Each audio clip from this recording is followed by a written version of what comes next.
Bangston, Barosa de Padilla, Brown, Dorans, favor Remy, President Harden.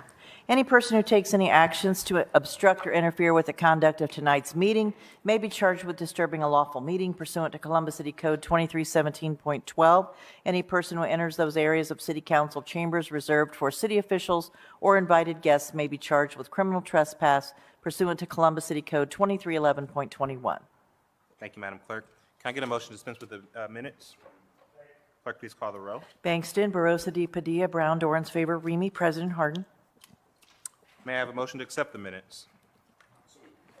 Clerk, please call the row. Bangston, Barosa de Padilla, Brown, Dorans, favor Remy, President Harden. This week's communications received by the City Clerk's office are listed on the agenda and will be published in the City Bulletin. Are there any other communications to be read into the record? Not at this time. Are there any resolutions or announcements by my colleagues, starting with Councilmember Bangston? Yes, Council President Harden, thank you.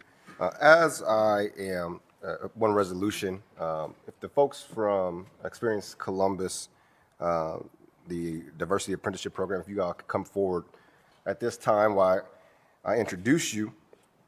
My council colleagues, last year, this body partnered with the county to help fund this apprenticeship program. And tonight we are recognizing the first group of apprentices to graduate from the program. The Diversity Apprenticeship Program focus is to improve the racial diversity of the talent and leadership in the travel and hospitality industry in an effort to create more leadership pathways for people of color. Experience Columbus and the Greater Columbus Sports Commission, in collaboration with Tourism Diversity Matters, launched the Diversity Apprenticeship Program this past fall. This program provides paid, hands-on, on-the-job experience for people who identify as Black, Indigenous, or person of color to work across multiple departments in the travel industry organizations. Upon successfully completing the program, each apprentice is offered a full-time position at one of the participating partner host locations. The participating host locations include groups such as the Columbus Regional Airport Authority, Cameron Mitchell Restaurants, the Blue Jackets, Experience Columbus, and many, many more. Tonight in Chambers, we have 5 of the apprentices who are graduating from the program, along with their program director, Ms. Shannon Jones. And these individuals, I want to make sure that it's on the record and that we recognize them. So we have Ms. Ufa Amisha Agre. I said it wrong. Efwa. Sorry, thank you. Efwa. Thank you. Efwa Amisha Agre. Ms. Maya Gordon, Mr. Brendan Hopper, Mr. Henry Lachike, and Ms. Alicia Norman. So if we could just give them a round of applause really quickly.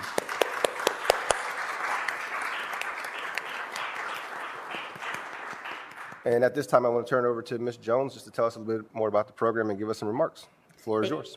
Thank you so much. Good evening, everyone, and thank you for welcoming Experience Columbus, the Greater Columbus Sports Commission, and the Diversity Apprenticeship Program to your council meeting. We are thrilled to be able to share with you an overview of the program, provide an update, and introduce you to our amazing first cohort of apprentices that will be graduating from the program later this week. For those of you that don't know, my name is Shannon Jones, and I'm the Director of DE&I Programming at Experience Columbus, and I've had the absolute privilege of managing the Diversity Apprenticeship Program since its onset in July of 2021. First, I'll start with a brief overview of the program. This program was created by an organization called Tourism Diversity Matters. Their main goal is to help tourist organizations be more intentional about their DE&I efforts. They have 4 pillars that they focus on, one of which is the Diversity Apprenticeship Program. Experience Columbus's CEO, Brian Ross, heard about the program and immediately wanted to bring it to Columbus. He pitched the idea to the City of Columbus, Franklin County, and the Columbus Foundation, and we graciously received funding for the program for the next 2 years. The travel, tourism, hospitality industry is a great industry, but like many industries, racially diverse talent and leadership are vastly underrepresented. Most of the diversity that exists in this industry are in entry-level positions, but the higher you go up in those organizations, the people become more male and more white. This program was designed to create a pipeline for minority individuals to gain access to mid-level positions so they could help shape the overall culture of these organizations. The Diversity Apprenticeship Program itself is a paid, hands-on, on-the-job experience for those who identify as BIPOC to work across multiple departments in the travel industry. Upon successfully completing 600 working hours over 6 months, the apprentice is offered a full-time manager-level position or higher at one of the participating partner locations. The goal is to find, maintain, and position BIPOC individuals for long-term professional success in the travel industry. Although apprentices are hired by Experience Columbus during the apprenticeship, they spend their time at various host sites across the city. We could not be more grateful for these local organizations that chose to be part of the program. Host sites that have welcomed apprentices during our first 2 cohorts include Experience Columbus, the Greater Columbus Sports Commission, Greater Columbus Convention Center, Hilton Downtown, Hilton at Easton, COSI, Franklin Park Conservatory, the Hyatt, Concord Hotels, Columbus Regional Airport Authority, Cameron Mitchell Restaurants, Sonesta Hotels, and Levy Restaurants. Our first cohort launched in September of 2021 with 6 apprentices. I'm happy to report that 5 out of the 6 apprentices are still in the program and will graduate in a few days. I'll let them introduce themselves as well as share where they have accepted their full-time positions. Hi, my name is Alicia Norman, and I will be working at Experience Columbus. Hi, my name is Afua Misa Agre, and I'm at the Columbus Regional Airport Authority. Hello, my name is Maya Gordon. I'll be working at Hyatt Regency Downtown Columbus. Hello, everyone. My name is Brendan Hopper, and I'll be working at the Greater Convention Center. Hello, everybody. My name is Henry Lachica. I'll be working at Greater Columbus Convention Center. Thank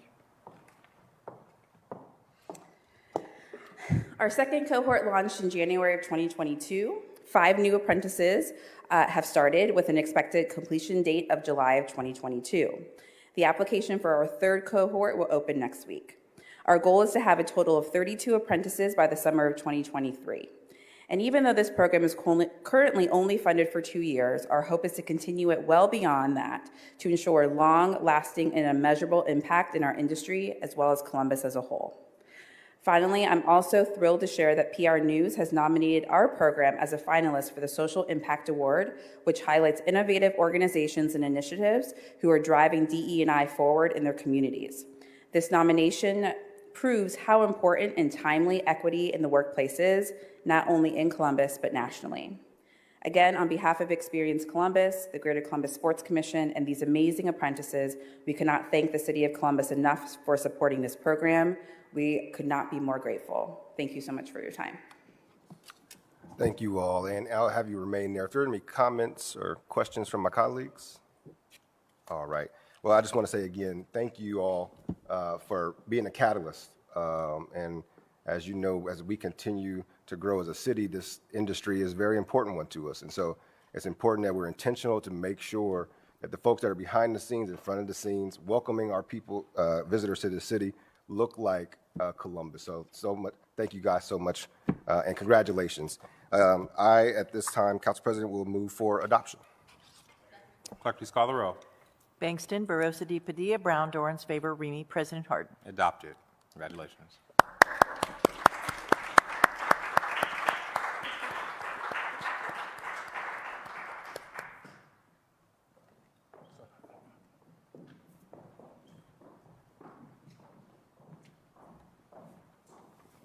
And that is all I have for resolutions and announcements. Thank you, Council President. Yes, sir. Councilman Barosa de Padilla. Good evening, Council President. I do have 2 announcements and 1 resolution this evening.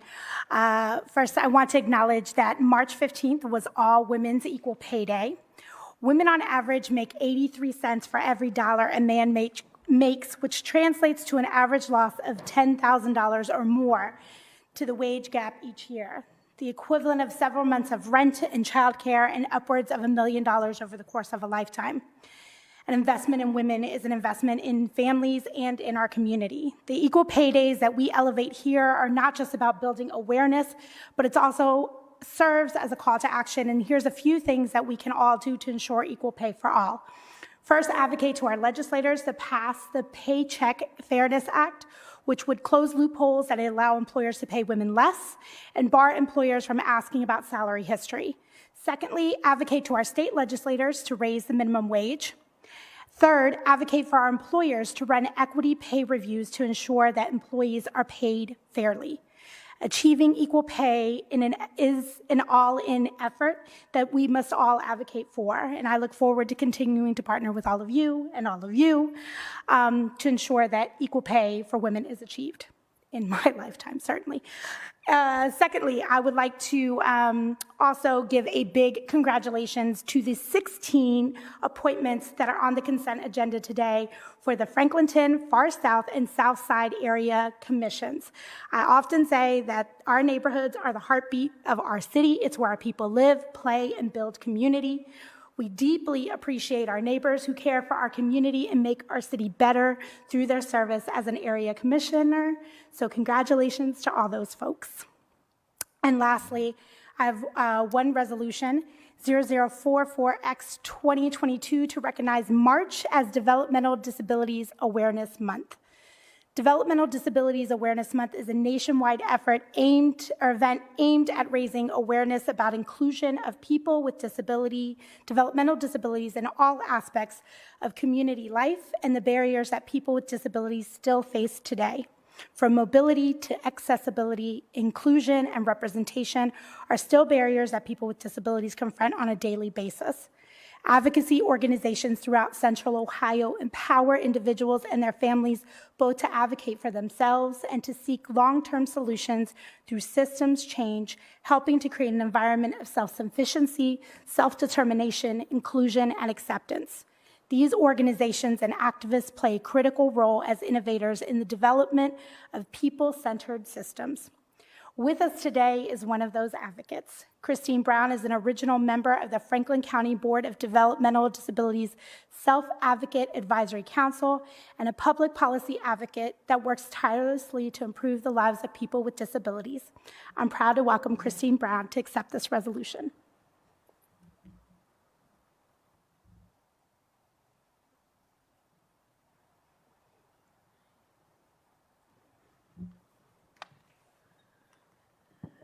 Thank you. Yes, this is the Developmental Disability Awareness Month. Also, to tell you all this month also is the 10-year anniversary of the Employment First executive order that our past Governor John Kasich signed. Believe that, how time flies. And we have really seen a lot come over this time. We really have seen people get more independent in seeing their skills move up. As you all know, the pandemic we've been in really did make people have a time of grief and change. But the thing is, we got through it, thankfully. So we are hopeful that things will improve. And starting July 1st this year, self-directed transportation is becoming an option for people on all waivers, the home and community-based waivers for adults with intellectual and developmental disabilities. That's getting to use like Uber, Lyft, Yellow Cab. So that's a way they don't need to rely always on the staff to drive them. More self-determination to make it done. And so thank you for this, because we are hopeful that everything is going to go smooth. And thank you, Jed Morrison and us, thank you for this resolution. Are there any questions or comments from my colleagues? Yes.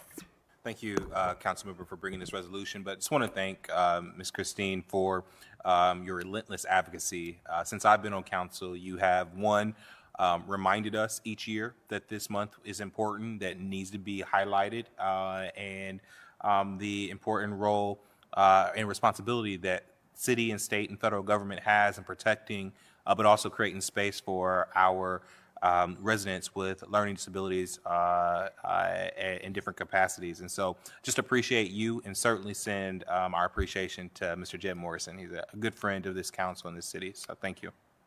Thanks. And I had told President Hardin this, that we have, at my job at the Ohio State University Niswonger Center, we have a smart home discovery place.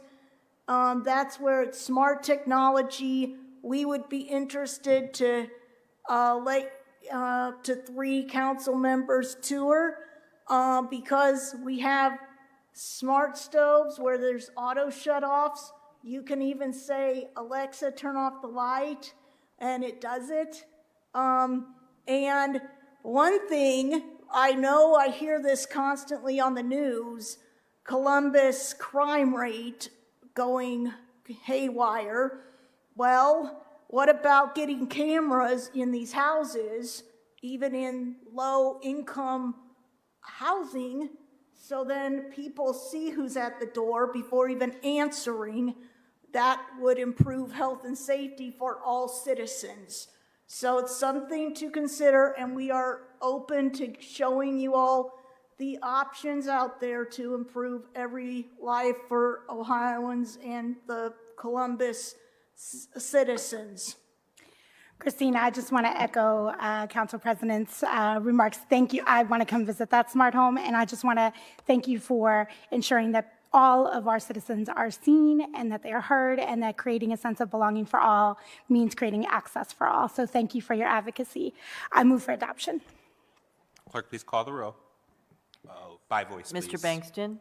Yes. Ms. Barosa de Padilla? Yes. Ms. Brown? Yes. Mr. Dorans? Yes. Ms. Faber? Mr. Remy? Yes. President Harden? Yes. Ordinances are adopted. Thank you.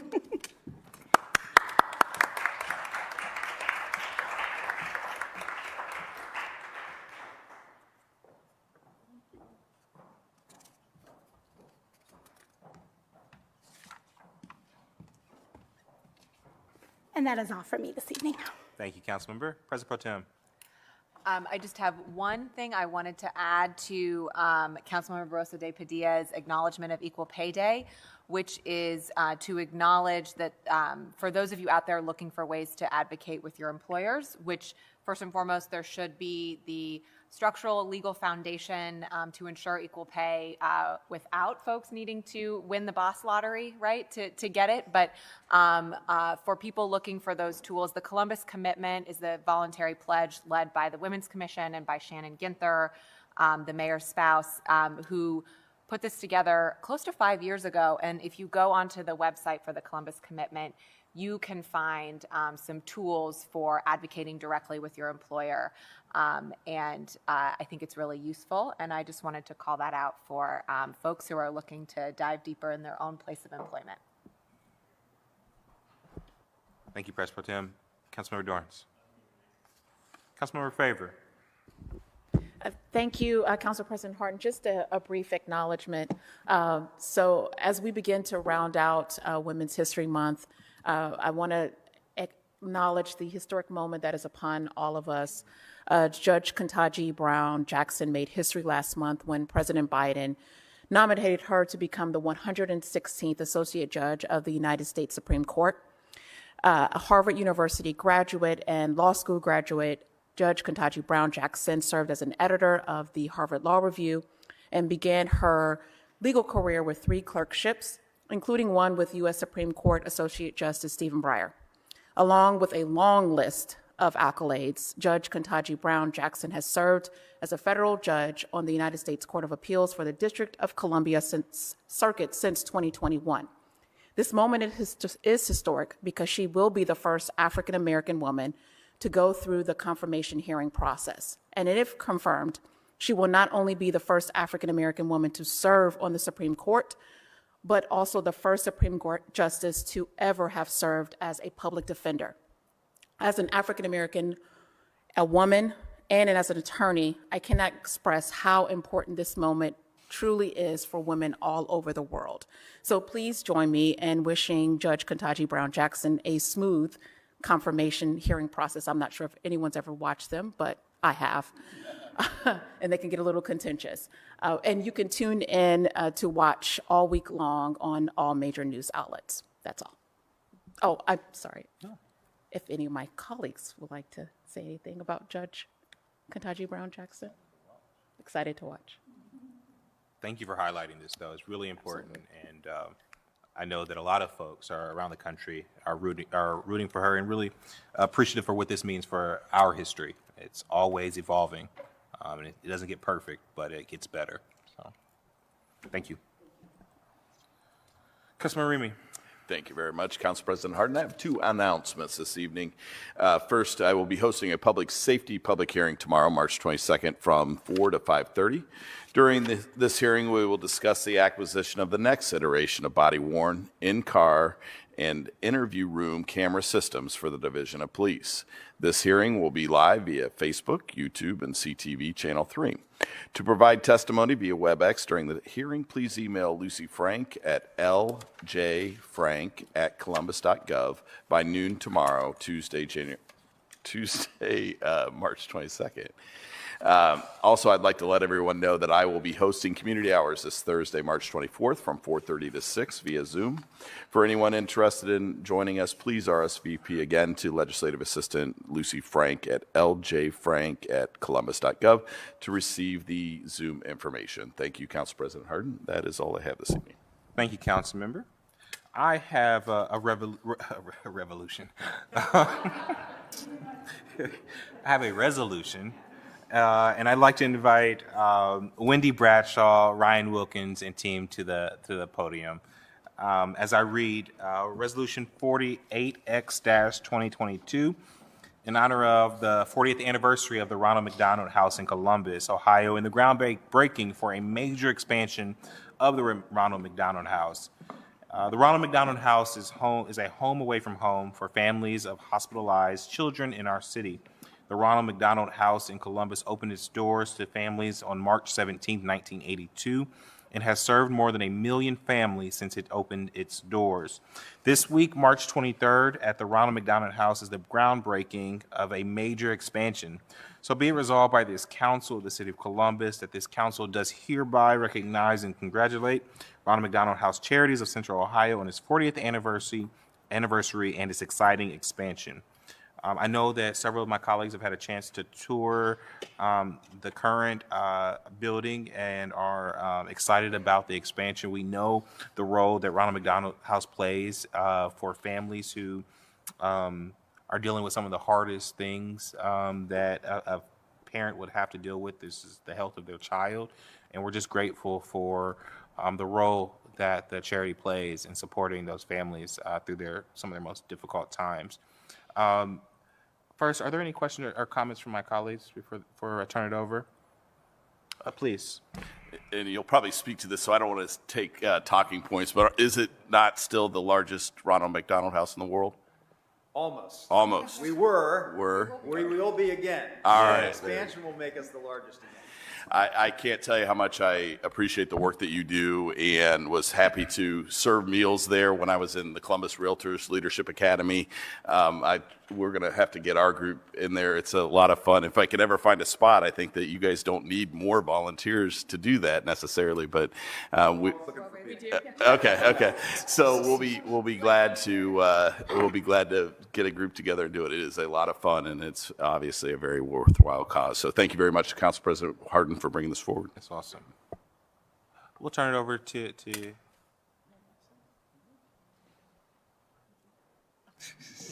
I'll do it.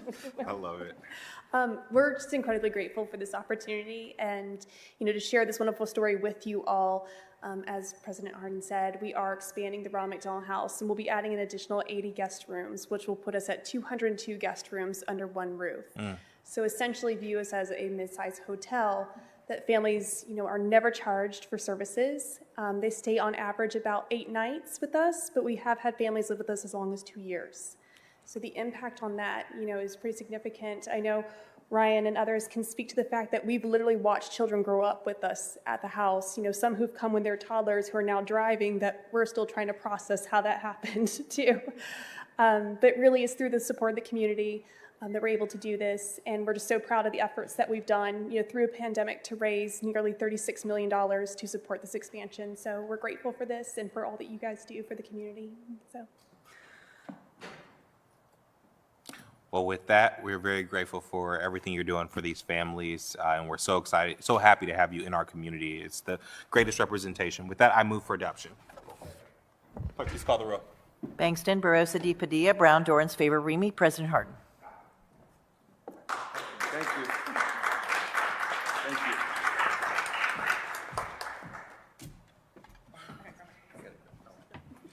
And lastly, I want to, Ohio State University gave us a smiley face this weekend and a sad face this weekend. We didn't make it to the Sweet 16, the men's basketball, but our women's hockey team just became national champions, and for that, we should celebrate. So it's a big deal. It's a big deal. Hopefully we get the chance to bring them down, actually, to recognize them. But it's a historic achievement for the lady hockey players. With that, are there any comments by our elected officials or members of the administration who may be online with us? City attorney, city auditor, any judges? Seeing none, are there any requests by members of council for removal of an item from the consent portion of the agenda? May we now have a motion to waive reading of the titles of 30-day legislation by the city clerk? Clerk, please call the roll. Bangston, Barosa de Padilla, Brown, Dorans, favor, Remy. President Harden. Thank you. Will the clerk now read into the record the ordinance numbers of 30-day legislation? Economic Development Committee, Ordinance 661-2022 and 664-2022. Technology Committee, Ordinances 561 and 605-2022. Public Service and Transportation Committee, Ordinances 721 and 739-2022. Finance Committee, Ordinance 680 and 745-2022. Public Utilities Committee, Ordinances 469, 512, 515, 521, 575, 577, 581, 597, 644, and 743-2022. Criminal Justice and Judiciary Committee, Ordinances 627 and 645-2022. Health and Human Services Committee, Ordinance 749-2022. Do we have any speakers on first reading? No. The following ordinances appear on our agenda as consent action. Will the clerk now read those into the record? Resolutions of expression 50X and 46X and 47X-2022. Economic Development Committee, Ordinances 643, 670, 736, 737, 741-2022. Small and Minority Business Committee, Ordinances 509, 612, 613, 614, 615, 618, 619-2022. Technology Committee, Ordinances 327, 621, 637, 704-2022. Public Service and Transportation Committee, Ordinances 482, 593, 599, 629, 679, 685, and 753-2022. Veterans and Senior Affairs Committee, Ordinances 623 and 624-2022. Finance Committee, Ordinances 601, 625, 672-2022. Recreation and Parks Committee, Ordinances 164, 568, 571, and 665-2022. Education Committee, Ordinance 572-2022. Public Utilities Committee, Ordinances 337, 533, 594, and 603-2022. Housing Committee, Ordinances 735 and 759-2022. Health and Human Services Committee, Ordinances 607, 632, 650, 690, and 801-2022. Public Safety Committee, Ordinances 525 and 611-2022. Administration Committee, Ordinances 681, 682, and 689-2022. Appointments from the Mayor's Office numbered A0059, 60, 61, 62, 63, 64, 65, 67, 68, 69, 70, 71, 72, 73, 74, 75, 76, 77, 78, 79, 80, 81, 82, 83, 84, 85, 86, and 89-2022. Thank you, Madam Clerk. Are there any questions or comments from my colleagues on the consent agenda? Seeing none, may we have a motion of approval by voice? Is there a second? Second. Clerk, please call the roll by voice. Mr. Bangston? Yes. Ms. Barosa de Padilla? Yes. Ms. Brown? Yes, with the exception of 618, 623, and 624, on which I'm abstaining. Mr. Dorrance? Yes. Ms. Favor? Yes, with the exception of ordinance 0632-2022. On which you're abstaining. Can you add that? Just It would be nice to note what I'm doing with that one, on which I'm abstaining. Thank you. And Mr. Remy? And President Harden? Yes. Thank you.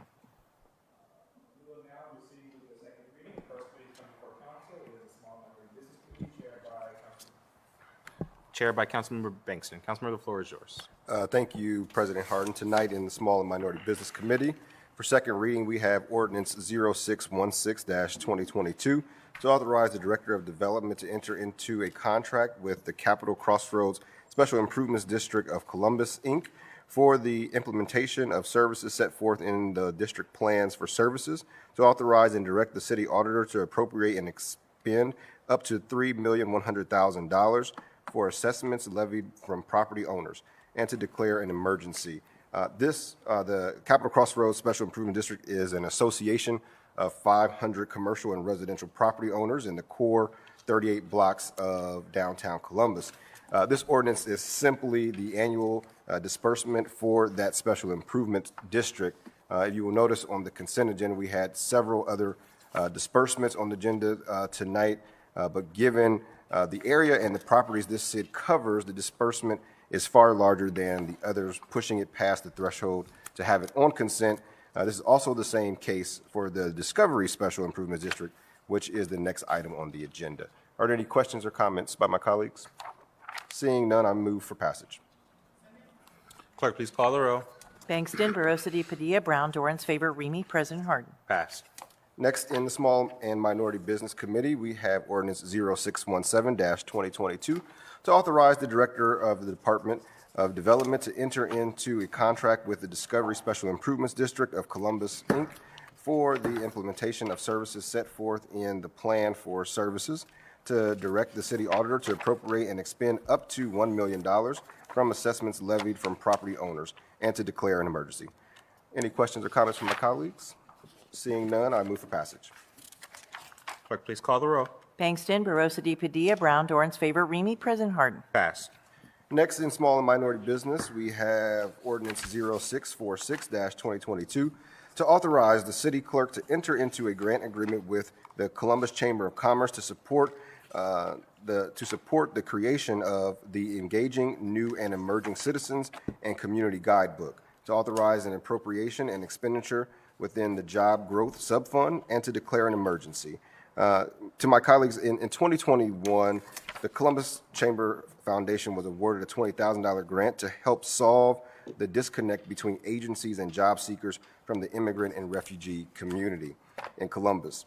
The initial investment was used to offer 3 distinct educational events for Columbus Chamber members and the greater Columbus community.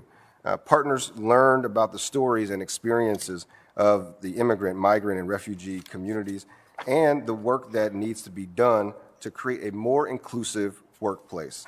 Following the success of the educational series, the Chamber has opted to create a guidebook that will share better practices being utilized by Chamber members who have created new policies and procedures to be employers of choice for our immigrant, migrant, and refugee community.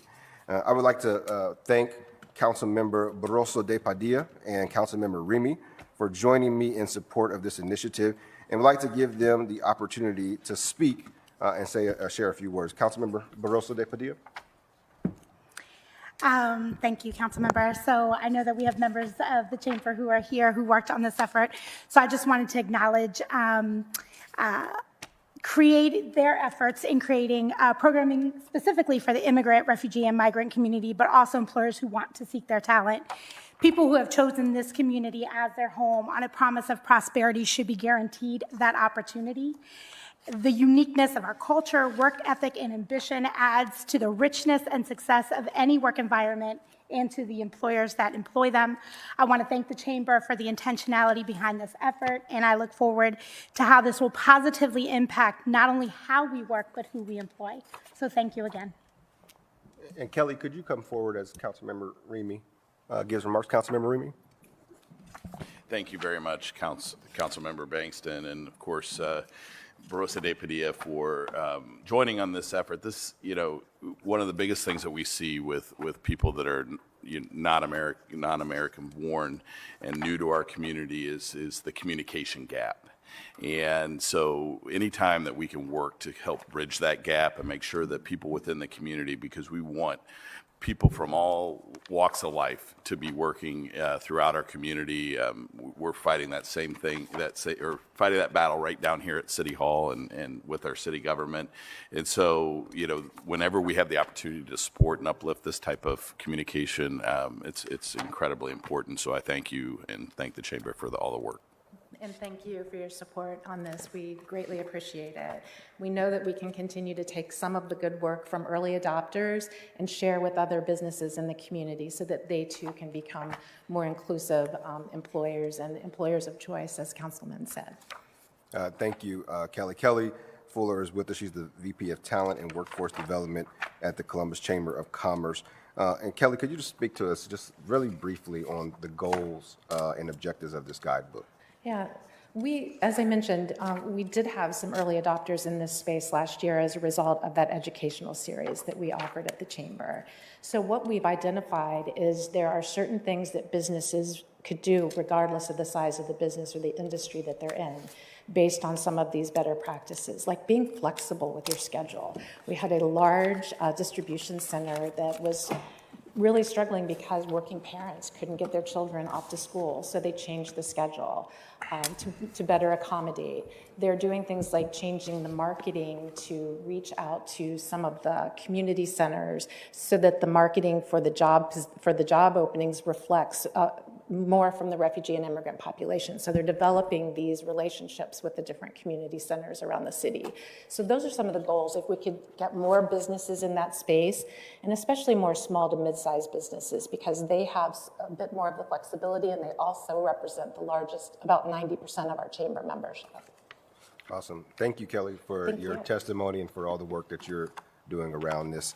If there are no further questions or comments from my colleagues, I move for passage by voice. Is there a second? Second. Clerk, please call the roll by voice. Mr. Bankston?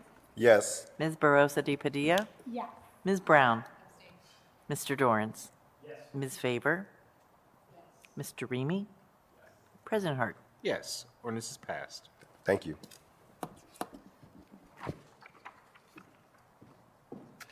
Next, in the Small and Minority Business Committee, we have Ordinance 0691-2022 to authorize the Director of Development to execute a grant agreement with Columbus Fashion Initiative in an amount up to $375,000 towards efforts to grow and unify the Columbus fashion ecosystem, to authorize an appropriation and expenditure within the Jobs Growth Subfund to allow for reimbursement of expenses beginning January 1, 2022, and to declare an emergency.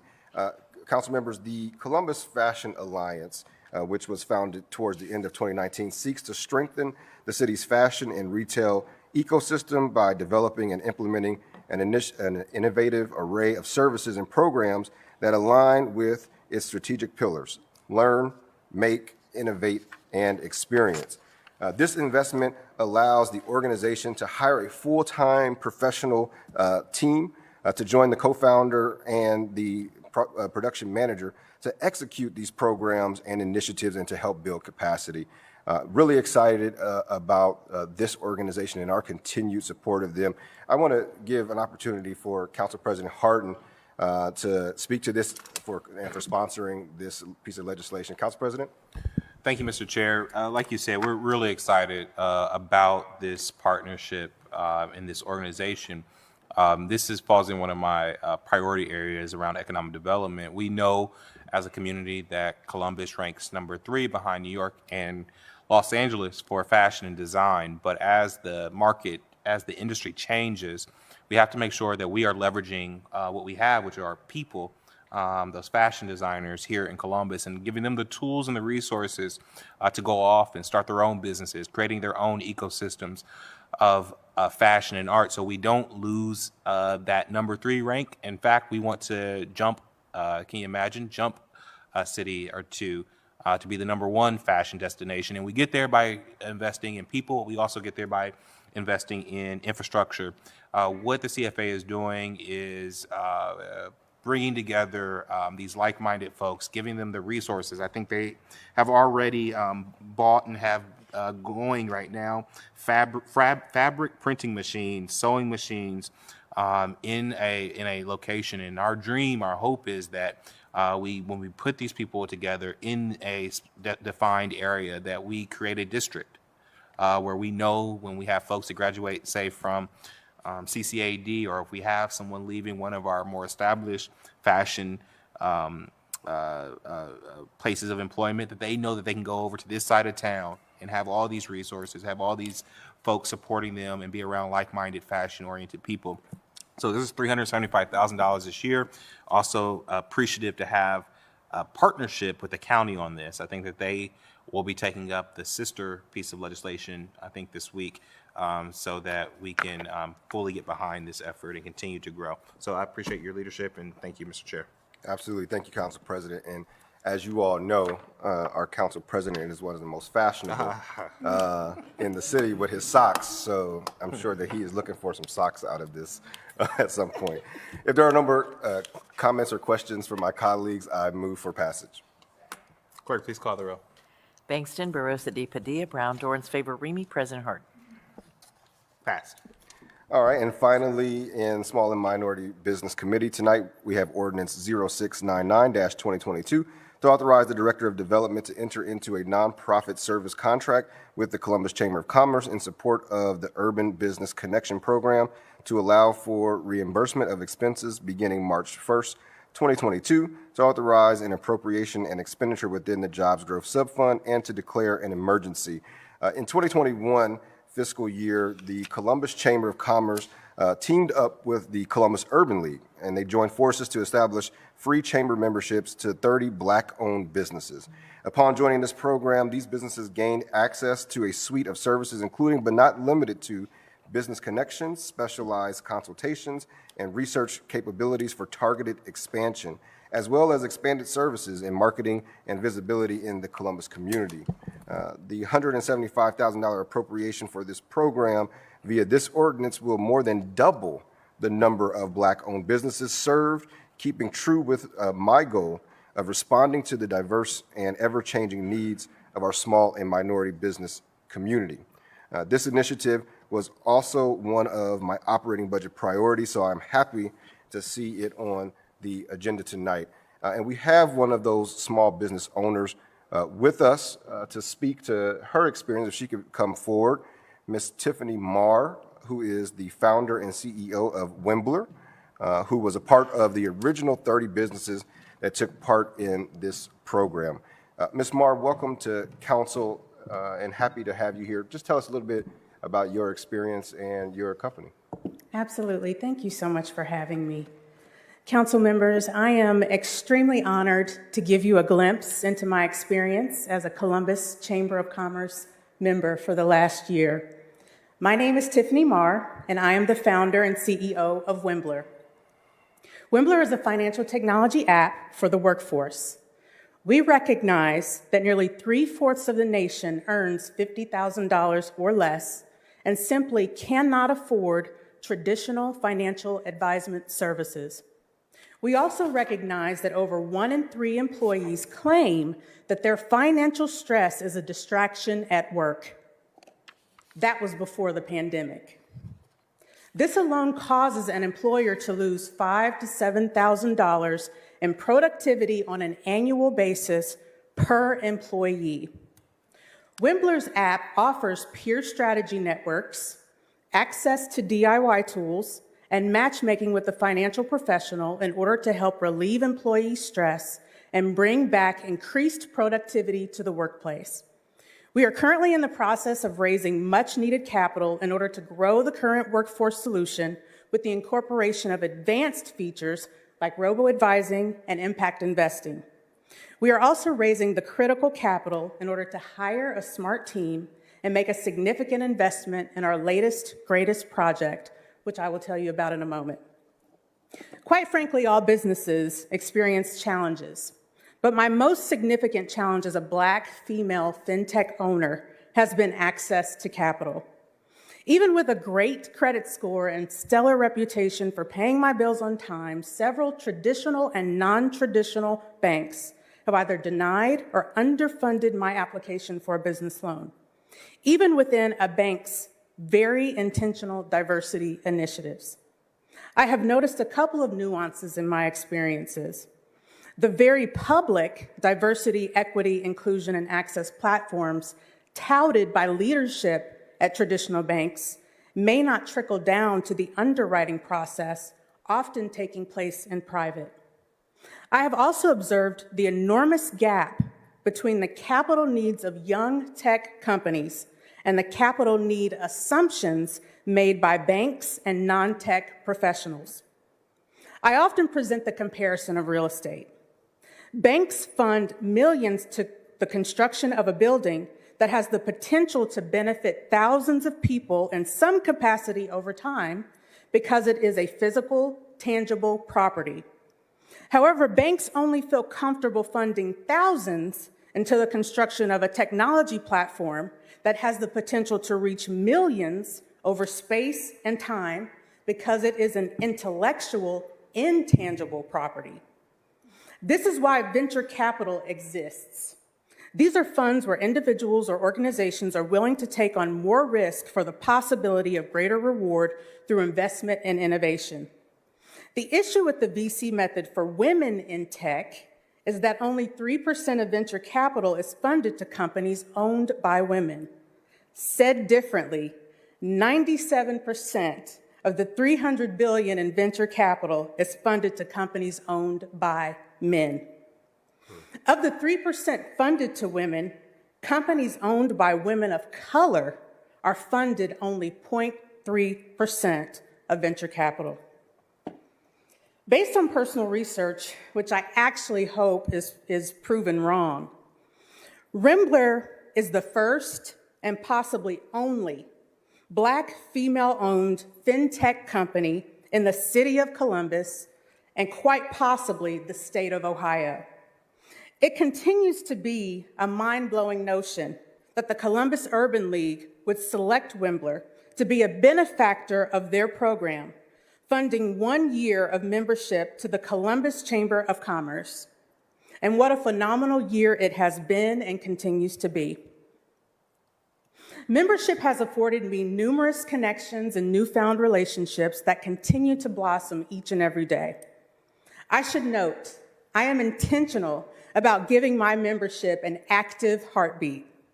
I try to attend chamber programming that is relative to Rembler's work and love to engage in coffee and virtual chats regularly with other members to get to know them and determine ways we can work together. Additionally, I meet with my dedicated program manager on a monthly basis at minimum. She knows my story now like the back of her hand. Because of our relationship, she has taken her magic wand and filtered my story and my company throughout the ranks of the chamber.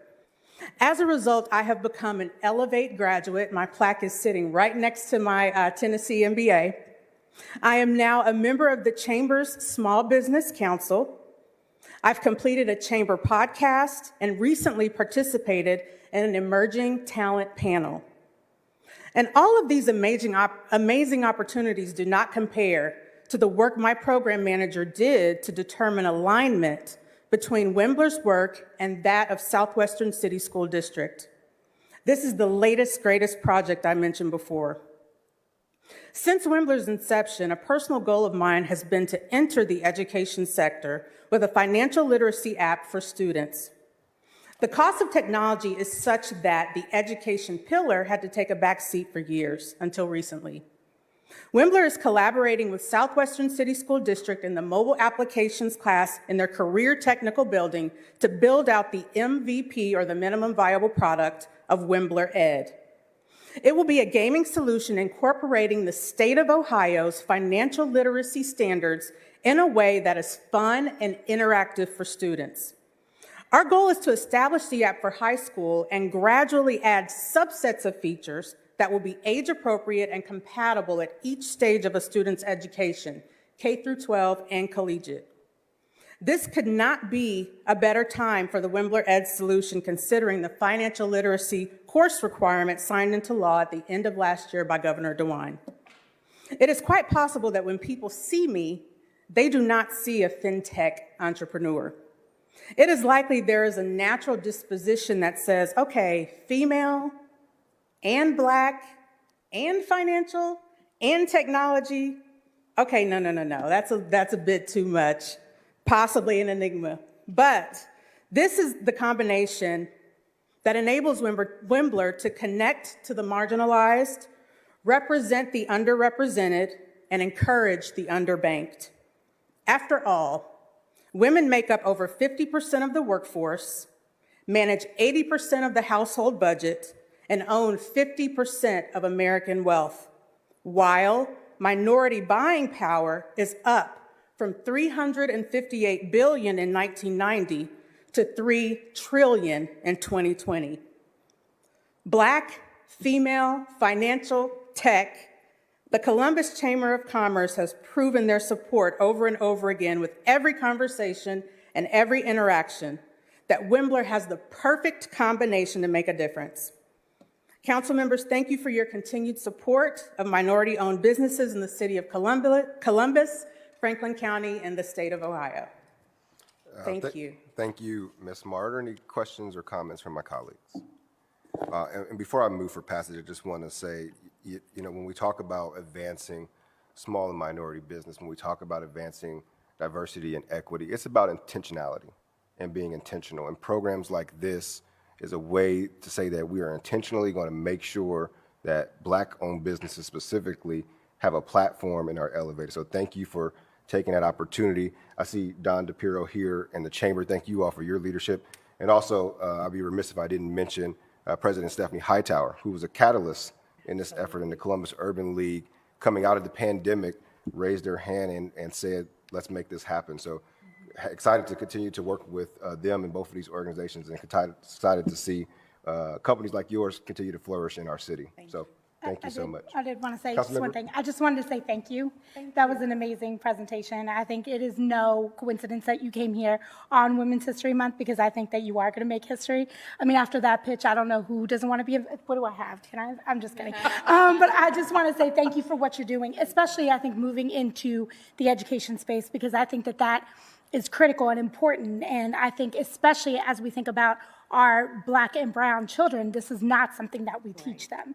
And it is not something that we don't teach them about financial wealth. We teach them about, finances 101, right? And so I think that once we change the mindset, it starts to broaden the horizons of young people and entrepreneurs, and people need to see us to be us. And so I want to thank you for being one of the people who are seen, and for elevating and uplifting other people, and breaking down barriers and making things accessible to people in our community. So thank you. Thank you so much.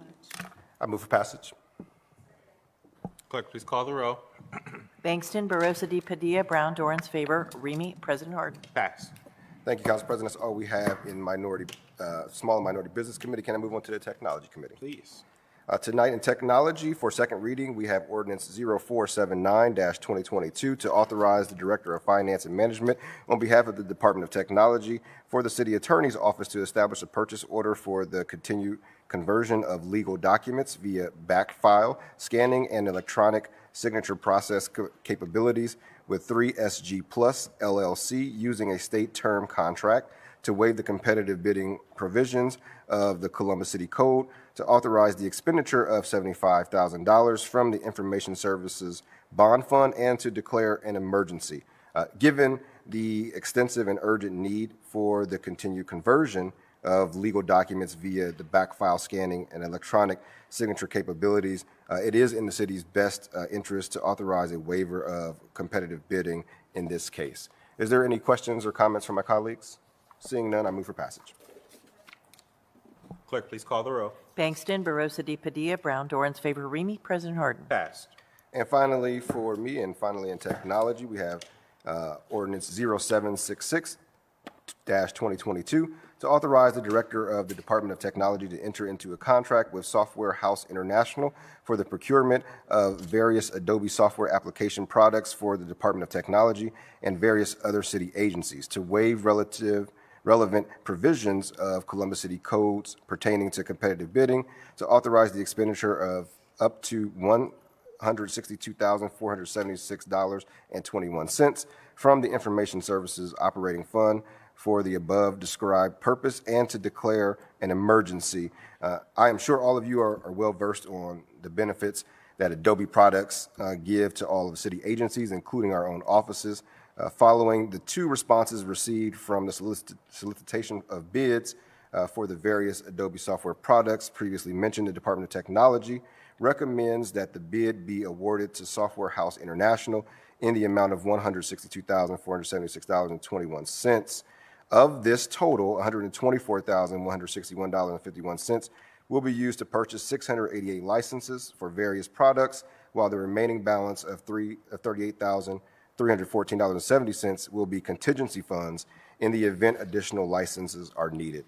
If there are no questions or comments from my colleagues, I move for passage. Clerk, please call the row. Bangston, Barosa de Padilla, Brown, Dorans, favor, Remy. President Harden. Passed. Thank you, President Harden. That's all I have for my committees this evening. Thank you, Mr. Chair. Next committee to come before Council is Public Service Committee, chaired by Councilmember Barosa de Padilla. Councilmember, the floor is yours.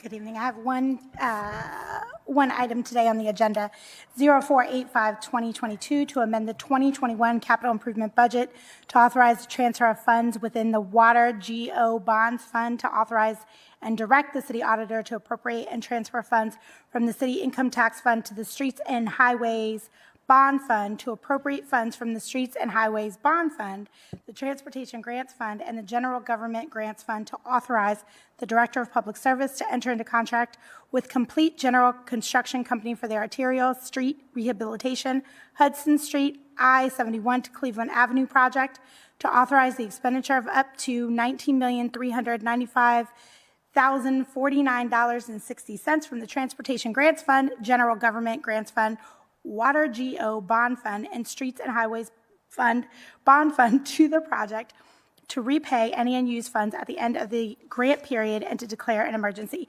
So I wanted to share a little bit because we've been sharing a lot about this project. So we have a slide, which is just a rendering, but there's going to be lots of activity around this corridor, and I wanted folks to get an idea of what this will look like. So Hudson Street is an important east-west arterial in the Linden neighborhood. Its reconstruction was identified in the One Linden Community Plan as a catalyst project to connect the community. When completed, the new sidewalk and shared use path on Hudson will create connections to a planned pedestrian safety project on Hiawatha Park Drive from Hudson to the proposed community sports park at the intersection of Velma and Silver Drive. So Hudson will be completely reconstructed and repaved for a smoother, safer drive, and will create a shared use path on the south side of Hudson, which you see in the picture, that will make it safer for people to walk and ride their bicycles. Other infrastructure improvements include installing a new water line to replace the existing 100-year-old line, upgrading traffic signals, and adding new storm sewers, green infrastructure to absorb and redirect drain water, ADA curb ramps, and street lights. So construction is anticipated to start this spring, and we're going to finish in 2024. So all of the traffic from here will be maintained one-way eastbound on Hudson during construction, and westbound traffic will be rerouted to Weber, and then CODA bus service will follow these routes. So this is what it'll look like, but I wanted to share with folks, because we've been talking a lot about Cleveland and Hudson, this is what the proposed project will look like after this. So I know it's going to be a headache for a little while for some folks, but in the end, I think that this project will provide us lots of opportunities for folks in that area. So I'll open it up to any questions or comments from my colleagues. Chair, I would just like to acknowledge, to your point, this is a big deal for the city, but a big deal for the Linden community, for all of us, folks who use the bike path, folks who have businesses along Hudson, folks who will use the sports park that is for the community. This has so many connections. Folks who care about transit and connectivity and all those things. This is a project that really is one of the first of big components of our larger transit and connectivity project. So you're right, it will be a headache for folks. We ask you to work with us, to engage with us as you need support, specifically the small businesses on that corridor. But the larger a year and a half from now, when this is done, it will be a huge benefit for all of Columbus and specifically that community. So absolutely. And as folks continue to see traffic disruptions like this, I mean, again, it's painful in the middle. It's better in the end. And I think where we're going and making the city more accessible and safer for pedestrians, for bike riders, to include more mobility options for folks is imperative for the city, and especially as we continue to grow as a city. So it's all about access. So I'm excited about what this will look like, and we'll continue to share more renderings and as the project continues to give updates to the public. So any other questions, comments? Seeing none, I move for passage. Second. Clerk, please call the row. Bangston, Barosa de Padilla, Brown, Dorans, favor, Remy, President Harden. Passed. Perfect. That's all for me. Thanks. And I'm here for more PowerPoints at council. I like the slideshow. That was good. Thank you, Councilmember. The next committee to come before council is the Recreation and Parks, chaired by Pres Pro Tem. Pres Pro Tem, the floor is yours. Thank you, Council President. I have no PowerPoint. But I do have some great legislation in Recreation and Parks, 0722-2022, to authorize the appropriation of $4,100,476 from the unappropriated balance in the Recreation and Parks Operating Fund for the purchase of equipment and to support staff expansions for the Rec and Parks Department, to authorize and direct the city auditor to set up a certificate in the amount of $3,781,500 for the purchase of equipment for the Recreation and Parks Department, to authorize and direct the Director of Recreation and Parks and the Director of Finance and Management on behalf of the Recreation and Parks Department to enter into various contracts for the purchase of equipment, to authorize the expenditure of $4,100,476 from the Recreation and Parks Operating Fund, and to declare an emergency. Keeping our trees, parks, and recreation facilities accessible, attractive, and well-maintained is one of our truly most important services as a city, and one that we hear about a lot from residents. This funding before us today is necessary and timely in making sure we fulfill that obligation to our community. The funding specifically provides for the continued maintenance and improvement of amenities and new equipment where it is needed. A total of $318,976 will be used to support staff expansions within the department for positions that directly affect our ability to develop and deliver services and capital improvement projects throughout the system. Due to the current supply chain concerns impacting equipment globally, this emergency action will ensure the equipment will be delivered and available as soon as possible in 2022 and beyond. Any questions from colleagues? Seeing none, I move for passage. Clerk, please call the row. Bangston, Barosa de Padilla, Brown, Dorans, favor, Remy, President Harden. Passed. Thank you, President Harden. That's all I have. Thank you, Madam Chair. Next committee to come before council is the Public Utilities Committee, chaired by Councilmember Dorrance. Councilmember, the floor is yours. Thank you, Council President. First, in the Public Utilities Committee, we have ordinance number 0514-2022 to authorize the Director of Public Utilities to enter into construction contract with Elite Excavating Co. of Ohio, Inc. for the Edsel Avenue Area Waterline Improvement Project, amount of up to $5,359,681.80 to encumber $2,000 for prevailing weed services provided by the Department of Public Service, to authorize the appropriation of transfer of $5,359,681.80 from the Water Sewer Reserve Fund to the Water Supply Revolving Loan Account Fund to authorize the appropriation of expenditure of $5,359,681.80 within the Water Supply Revolving Loan Account Fund to authorize the expenditure of up to $2,000 within the Water General Obligation Voted Bond Fund and to amend Ordinance 1543-2021 in order to increase the maximum dollar amount of this project's water supply revolving loan account funding loan award not to exceed an amount of $5,359,681.80 for the Division of Water and to authorize an amendment to the 2021 capital improvement budget. The goal of this project is to replace or rehabilitate approximately 11,600 linear feet of existing water lines that have a high break frequency, resulting in improved water service, decreased burden on water maintenance operations, and reduced water loss near Edsel Avenue in the far south planning area. Do any of my colleagues have any questions or comments? Seeing none, I move for passage. Clerk, please call the row. Bangston, Barosa de Padilla, Brown, Dorrance, favor, Remy, President Harden. Passed. Thank you. With your permission, I'd like to move the Building and Zoning Policy Committee. Please. Thank you. In that committee, we have ordinance number 0648-2022 to authorize the Director of Building and Zoning Services to establish and purchase orders for the purchase of document conversion and e-plan solutions from the 3SG Plus LLC State of Ohio state term schedules to waive the competitive bidding provisions of Columbus City Codes to authorize the expenditure of $377,526.36 from the Development Services Fund and to declare an emergency. The Department of Building and Zoning Services has an immediate need for the conversion of its existing documents into electronic images and enhance its e-plan system. The imaging services optimize storage space, reduce future storage costs, and provide efficient access to department information. Emergency action has been requested to expedite authorization of this contract in order to facilitate and maintain uninterrupted services for the supplier for critical technology services for the department. Do any of my colleagues have any questions or comments? Seeing none, I move for passage. Second. Clerk, please call the row. Bangston, Barosa de Padilla, Brown, Dorrance, favor, Remy, President Harden. Passed. Thank you. And finally, I would ask your permission to go back to Rules and Reference Committee on page 22 of our agenda tonight. Please. Thank you. In Rules and Reference, I have ordinance 0874-2022 to amend section 2329.11 of Chapter 2329 of Columbus City Code to clarify variance criteria to be used by the Columbus Board of Health and to declare an emergency.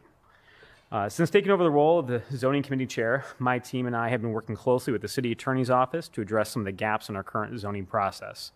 We know there are some larger overall discussions and policy decisions that need to be made, but while we wait for the zoning code rewrite to be finalized, there are small, incremental changes that we can make to facilitate some of the more challenging zoning applications that come before the committee and this body. This ordinance and code change is an example of one of those here tonight. I know my colleagues and I are aware of the big changes that are needed in our city's noise ordinance. This amendment is not that big change, yet this amendment requires the Columbus Board of Health to consider an adjacent property's zoning for purposes of whether or not to grant a variance for a noise violation. The amendment reads as follows. Quote, in determining whether there are practical difficulties or unnecessary hardships in carrying out the strict letter of any regulation, order, or notice, the board shall take into consideration whether strict compliance will result in practical difficulties, unnecessary hardships, or closing down of existing business, plant, or operation due to a change in allowable decibels at the property boundary occasioned by alteration in the receiving land use category of an adjacent property. Again, we know that a much larger conversation needs to be had regarding our noise ordinance in general with noise issues that are happening in the community. However, this amendment addresses one small change regarding specific to some changes around applications that come before us for rezonings and for variances. Do any of my colleagues have any questions or comments? Seeing none, I move for passage. Clerk, please call the roll. Bangston, Barosa de Padilla, Brown, Dorans, favor, Remy. President Harden. Pass. Thank you, Council President. That is all I have until zoning. Thank you, Mr. Chair. The next committee to come before council is the Housing Committee chaired by Councilmember Favor. Councilmember, the floor is yours.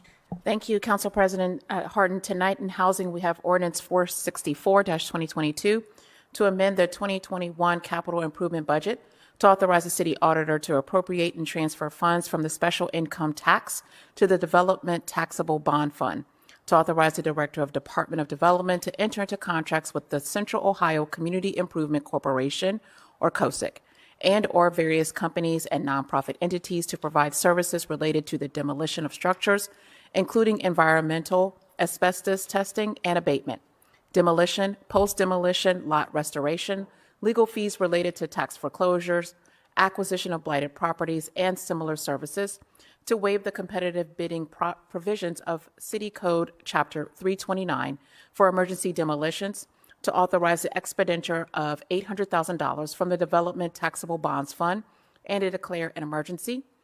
The Central Ohio Community Improvement Corporation is the designated grantee for Franklin County's Building Demolition and Site Revitalization Program, established to revitalize blighted residential and commercial structures.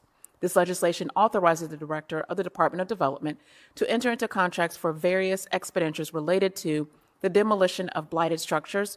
Work includes demolition, environmental testing, and environmental abatement, just to name a few. We do have a speaker with us who would like to speak on this ordinance. Mr. Nate Wilkins, welcome back to council.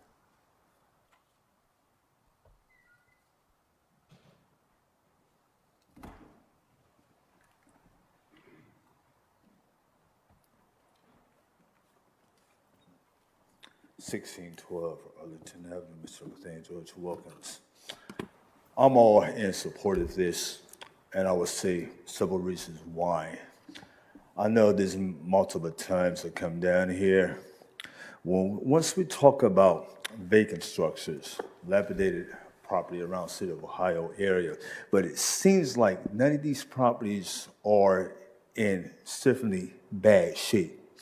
Mind you, 1494 Cleveland Avenue, holding the city land bank for community investments. We all talk about opportunity, and we all talk about development for young folks, professionals, but here today is an empty lot. Also, Fifth Avenue, we talk about a historical house, siding falling off, boarded up. This is what I consider as immediate tear down. Today, it still sits a vacant lot in Milo Grogan. 1680 Genesee Avenue, one bedroom, a beautiful home. I didn't see nothing wrong with that property when I first moved into my house in 2007. Sits a vacant lot. It's a parking lot. I want to talk to you, 1647 Myrtle Avenue. It was a house was lived in one time or another. The garage was burnt. It still sits idolized, empty, broken windows. I call this a nuisance. And we talk about blighted property in the area. I sit and walk down that block, and here you're asking for $8,000. I'm going to support this, but a different amount of money. I want $975,000.82. That will give the property owner and your time to take care of the mess before the city steps in. To give the owner 90 or 120 days away before we start moving on demolition. In closing, I looked at a beautiful house on Genesee Avenue, 1415 Genesee Avenue.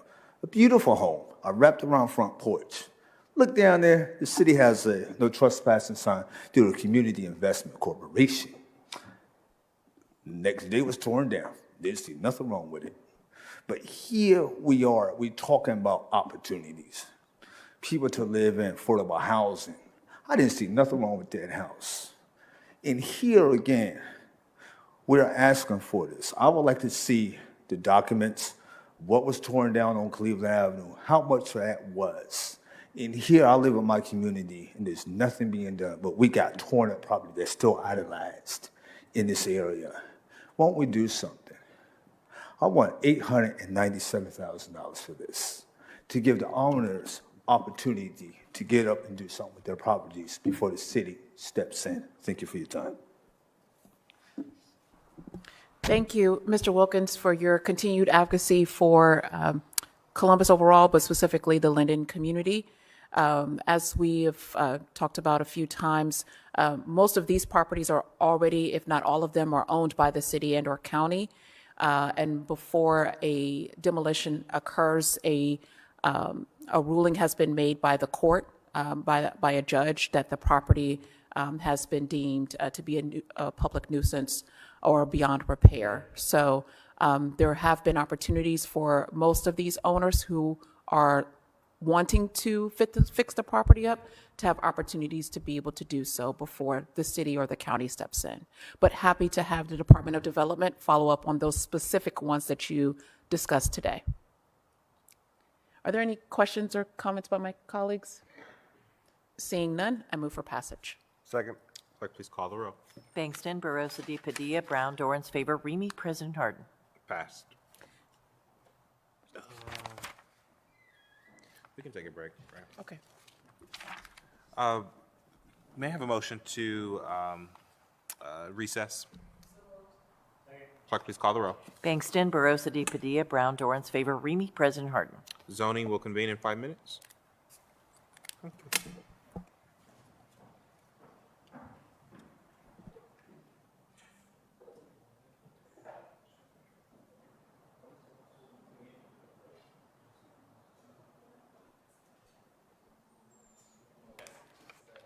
Clerk, please call the row.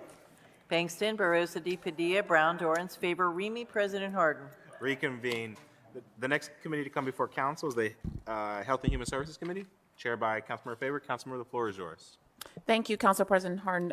Tonight in Health and Human Services Committee, we have Ordinance 103-2022 to authorize the Board of Health to enter into contracts with various community agencies for the provisions of eligible HOPWA services for the period of January 1st, 2022 through December 31st, 2022, to authorize the expenditure of $1,360,148.67 from the General Government Grants Fund and to declare an emergency. The HOPWA program funds from the U.S. Department of Housing and Urban Development provides for implementation of long-term comprehensive strategies for addressing the housing needs of low-income persons with HIV/AIDS and their families. This ordinance allows the Board of Health to contract with various community agencies to provide critical services to these families, including new construction of housing units, rental assistance, mortgage and utility payments, and administrative support. Are there any questions or comments by my colleagues? Seeing none, I move for passage. Clerk, please call the row. Bangston, Barosa de Padilla, Brown, Dorans, favor, Remy, President Harden. Passed. Thank you. I am now going to turn the committee over to second chair, Councilmember Barosa de Padilla. Thank you, Councilmember. 0502-2022 to authorize the Executive Director, Office of Celebrate One, to enter into contract and sub-award agreements with Saunders Company, LLC, Nationwide Children's Hospital, and Planned Parenthood of Greater Ohio for a culturally informed media advertising campaign and teen peer-to-peer reproductive health education in the amount of $647,414.91 to author the expenditure of $647,414.91 from the General Government Grants Fund to waive the competitive bidding provisions of the Columbus City Code and to declare an emergency. In 2018, more Franklin County babies lived to celebrate their first birthday, and the infant mortality rate dropped across populations. Infant mortality is a key indicator of a community's overall well-being. There's a 23% decrease in the infant mortality rate since 2011. This ordinance will continue to support the important work of Celebrate One in its efforts to decrease infant mortality across the city, as well as support the development of a culturally informed media advertising campaign to promote safe sleep practices and to increase enrollment in home visiting services, and to continue the community-based peer-to-peer education program for teens and support the Celebrate One goal to improve reproductive health planning by implementing evidence-based teen pregnancy prevention programming in schools. Any questions or comments from my colleagues? I move to amend 30-day legislation. Clerk, please call the row. Mr. Bangston? Abstain.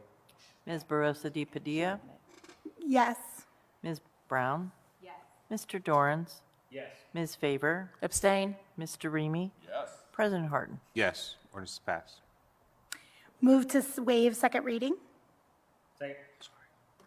Clerk, please call the row by voice. Mr. Bangston? Abstain. Ms. Barosa de Padilla? Yes. Ms. Brown? Yes. Mr. Dorans? Yes. Ms. Favor? Abstain. Mr. Remy? President Harden? Waived. Move for passage as amended. Second. Clerk, please call the row. Mr. Bangston? Abstain. Ms. Barosa de Padilla? Yes. Ms. Brown? Yes. Mr. Dorans? Yes. Ms. Favor? Abstain. Mr. Remy? Yes. President Harden? Pass. Yes. Pass. Excellent. 0633-2022 to authorize the Board of Health to enter into initial contracts with qualified vendors, modify those contracts if portions of previously appropriated and encumbered funds are unused, and reallocate unused funds by entering into contracts with newly identified and qualified vendors without the need for additional legislation for the Ryan White Part A HIV Care Grant Program for the provision of services allowable under the grant for persons with HIV or AIDS in Central Ohio to authorize the expenditure of $1,716,569.50 from the Health Department Grants Fund to pay the cost thereof, to waive competitive bidding of City Code Chapter 329, and to declare an emergency. The Ryan White Part A HIV Care Grant Program aims to improve access to quality medical care for persons with HIV or AIDS living in Central Ohio. This ordinance will support residents living with HIV services to improve their quality of life. In 2020, the program served over 2,000 people living with HIV through programs including outpatient, ambulatory, medical care, mental health and housing services, emergency financial assistance, and medical transportation. Any questions or comments from my colleagues? So I move to amend to 30-day legislation. Clerk, please call the row. Mr. Bangston? Abstain. Ms. Barosa de Padilla? Yes. Ms. Brown? Yes. Mr. Dorans? Yes. Ms. Favor? Abstain. Mr. Remy? Yes. President Harden? Yes, amended.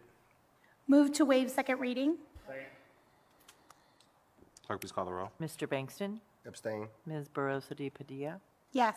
Ms. Brown? Yes. Mr. Dorans? Yes. Ms. Favor? Abstain. Mr. Remy? Yes. President Harden? Yes, waived. And I move for passage as amended. Clerk, please call the row. Mr. Bangston? Abstain. Ms. Barosa de Padilla? Yes. Ms. Brown? Yes. Mr. Dorans? Yes. Ms. Favor? Abstain. Mr. Remy? Yes. President Harden? Yes, passed. That's all for Health and Human Services. Thank you. Thank you, Madam Chairs. The next committee coming before council is Public Safety Committee, chaired by Councilman Remy. Councilman, the floor is yours. Thank you very much, Council President Harden. Tonight I have, the first two ordinances in the Public Safety Committee are related to the 2022 Neighborhood Violence Intervention Program and share similar background details. So my first ordinance is 250-2022 to authorize the Director of the Department of Public Safety to enter into contract with Columbus Urban League for services related to the implementation of the 2022 Neighborhood Violence Intervention Program, to authorize the transfer and appropriation of $659,000 from the Recreation and Parks Operating Fund to the General Fund, to authorize the expenditure of $329,500 from the General Fund, to waive the competitive bidding provisions of Chapter 329 of the Columbus City Code, and to declare an emergency. Columbus Urban League will provide violence interruption and crisis response activities that include responding to specific violent confrontations, working to mediate and diffuse conflict tensions, and actively promoting peace of building among our youth. Contractors shall maintain a 24-hour, 7-day-a-week schedule to respond to calls laws regarding youth violence confrontations, such as shootings, aggravated assaults, homicides, and other violent incidents. Columbus Urban League will also provide support services to victims' families and funds. Support services will be provided after making initial contact with victims' families and friends at the scene of the incident, hospital, or at a time and location chosen by the victims' families and friends. Support services can also include contractor attending funerals, vigils, peace marches, etc. Additionally, community intervention workers shall participate in neighborhood violence interruption activities and initiatives focusing on reducing youth violence citywide and improving community collaborations to support the MBI initiative. The Columbus Urban League will hold a surety bond in the amount of $100,000 and certificate of insurance as required by the city. This, of course, to my council colleagues, is the work that we have been lifting up in our within our city as part of the Department of Public Safety to ensure that we are working very closely with our youth and making sure that those that are victims of crime are supported. So excited to put this legislation forward. I want to ask if there are any questions or comments from my colleagues this evening. Seeing none, I move for passage. Clerk, please call the row. Bangston, Barosa de Padilla, Brown, Dorans, favor, Remy, President Harden. Passed. Next, I have ordinance 260, 2022, to authorize the Director of the Department of Public Safety to enter into contract with the community for new directions for services related to the implementation of the 2022 Neighborhood Violence Intervention Program, to authorize the expenditure of $329,500 from the general fund, to waive the competitive bidding provisions of Chapter 329 of the Columbus City Code, and to declare an emergency. This, again, is just like the last one, so I don't need to read the background. So I will ask if there are any questions or comments from my colleagues. Seeing none, I move for passage. Clerk, please call the row. Bangston, Barosa de Padilla, Brown, Dorans, favor, Remy, President Harden. Passed. Next is ordinance 556, 2022, to authorize the Director of the Department of Public Safety to enter into contract with Performance Consulting Services to train recruits and cadets, to authorize the expenditure of $64,050 from the general fund, to waive the competitive bidding provisions of the Columbus City Codes, and to declare an emergency. This legislation authorizes the Director of Public Safety to enter into contract with Performance Consulting Services for training services for the Division of Police recruits and cadets. The focus and scope of the initiative is to provide diversity, equity, and inclusion support services through comprehensive training and consulting to the Columbus Division of Police incoming recruit classes. Understanding that incoming recruits are at varying levels on their diversity, equity, and inclusion performance journey, Performance Consulting Services proposes a three-phased core training strategy to prepare the recruits to address the issues, needs, and concerns in building a 21st century culturally competent police workforce, competent police force, workplace, and community environment. The three-phase training will be scheduled at the beginning, middle, and end of the new cadet recruit training cycle. Performance Consulting Services is an equal employment opportunity employer and is certified by the State of Ohio and City of Columbus as a minority business enterprise and has prior experience training Columbus police recruits on diversity and cultural competence. They've been doing a great job. They've been in this role for a while, and so we're excited to continue this work. Are there any questions from my colleagues this evening? Seeing none, move for passage. Clerk, please call the row. Bangston, Barosa de Padilla, Brown, Dorans, favor, Remy, President Harden. Passed. Next is ordinance 677, 2022, to authorize the Finance and Management Director to associate general budget reservations resulting from this ordinance with the appropriate universal term contract purchase agreement on behalf of the Division of Fire for the purchase of fire uniforms from Galls LLC, turnout gear from Lion First Responder PPE Inc., and SCBA equipment from Atlantic Emergency Solutions, to authorize the expenditure of $1,250,000 from the general fund and to declare an emergency. These uniforms and turnout gear will provide replacement equipment for current division personnel, as well as new equipment for incoming recruits. Fire uniform consists of such items as pants, shirts, jackets, and boots. Turnout gear and SCBA equipment is used by firefighters as protective outerwear in firefighting situations. Are there any questions and comments from my colleagues? Seeing none, I move for passage. Clerk, please call the row. Bangston, Barosa de Padilla, Brown, Dorans, favor, Remy, President Harden. Passed. And finally, this evening, I have Ordinance 838, 2022, to authorize the Director of Department of Public Safety to enter into a grant agreement with Community Refugee and Immigrant Services in support of the Victims of Crime Program, to authorize an appropriation of $53,000 within the Reimagine Safety Subfund, to authorize a transfer appropriation and expenditure within the general fund, and to declare an emergency. Chris's Victims of Crime Program works alongside survivors to build safety plans, promote connection, restoration, and wellness, and to ensure full and equitable access to the justice system. It provides court accompaniment to survivors to ensure that they are able to attend court dates and coordinate communication with prosecutors, civil attorneys, interpreters, and court advocates, while also educating survivors on their rights, laws, systems, and processes. It helps individuals and families reach economic stability and ensure that basic needs are being met. It also engages in systems advocacy, identifying barriers created by institutional practices, and advocating for specific improvements that will promote a more welcoming and equitable city for all survivors. The targeted constituencies are foreign-born individuals and families who have experienced victimization in Columbus. Primary populations include Bhutanese, Arab, Hispanic, Latino, Congolese, Somali, Ethiopian, Eritrean, and Afghan communities. Program activities fall under three categories: individual advocacy, outreach, and community education. The proposed budget amendment will allow Chris to increase staff hours and hire a new full-time bilingual advocate in support of the program. This evening, I'm very pleased that we are joined by Laura Downing, the manager of the Victims of Crime Program with Community Refugee and Immigration Services. Laura, the floor is yours.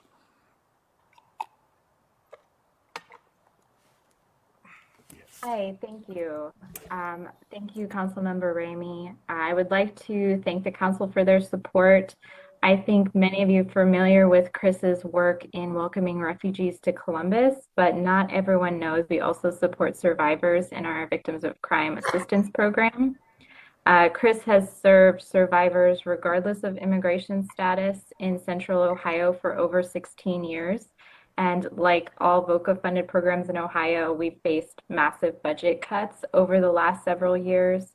This has made it difficult to continue to meet the needs of survivors during the pandemic and as violent crime has increased in Columbus, as with many other places.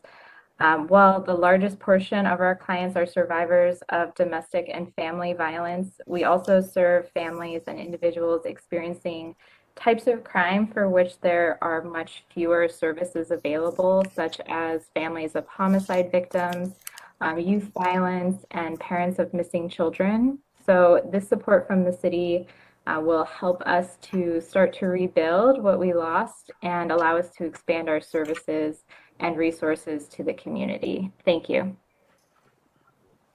Thank you very much, Ms. Downing. We appreciate your ongoing work in this area and know how important it is, and so I'm very pleased to put this legislation forward. Are there any questions or comments from my colleagues this evening? Seeing none, I move for passage. Clerk, please call the roll by voice. Mr. Bankston?